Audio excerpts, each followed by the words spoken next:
আমরা কিন্তু প্রায় সময় বলি যেমন এখন লেখার সময়, এখন যাওয়ার সময়, এখন ঘুমানোর সময় কিংবা এখন কিছু একটা করার সময়।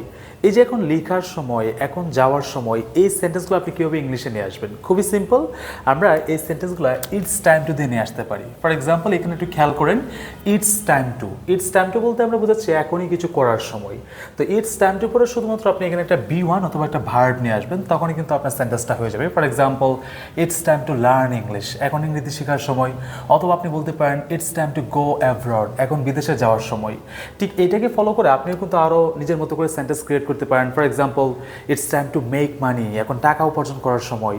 ইটস টাইম টু স্লিপ, এখন ঘুমানোর সময়। কিংবা it's time to help poor people, এখন গরিব মানুষদেরকে সহায়তা করার সময়। এই সেন্টেন্সগুলো আশা করি আপনার লাইফে অনেকটা হেল্প করবে। আমরা আরেকটা সেন্টেন্স নিয়ে কাজ করি, যেমন হচ্ছে আপনার কিপ B1 প্লাস ING। এটা বলতে বোঝাচ্ছি আমরা প্রায় সময় কিন্তু বলি, ফর এক্সাম্পল শিখতেই থাকেন, লিখতেই থাকেন, যেতেই থাকেন কিংবা চেষ্টা করতেই থাকেন। এই যে চেষ্টা করতেই থাকেন, যেতেই থাকেন, আসতেই থাকেন, ঘুমাতেই থাকেন, এগুলো হচ্ছে নর্মালি কাউকে মোটিভেট করতে, ইন্সপায়ার করতে আমরা এই ধরনের সেন্টেন্সগুলো অ্যাপ্লাই করি। তো কীভাবে অ্যাপ্লাই করবেন?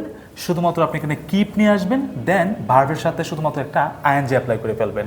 ফর এক্সাম্পল আমরা এখানে বোঝাচ্ছি কিপ লার্নিং, মানে শিখতেই থাকেন, অথবা কিপ ট্রাইং, চেষ্টা করতেই থাকেন, কিংবা কিপ স্লিপিং, ঘুমাতেই থাকেন। ঠিক এটার মতো ফলো করে আপনিও ট্রাই করতে পারেন। For example keep making videos, video করতেই থাকেন অথবা ভিডিও বানাতেই থাকেন। কিপ ট্রাইং, চেষ্টা করতেই থাকেন, কিংবা কিপ লার্নিং ইংলিশ, ইংরেজি শিখতেই থাকেন, because it's really helpful for all of us. এরকমভাবে আপনিও ট্রাই করতে পারেন। আশা করি এটা আপনাকে অনেকটা হেল্প করবে। Thank you.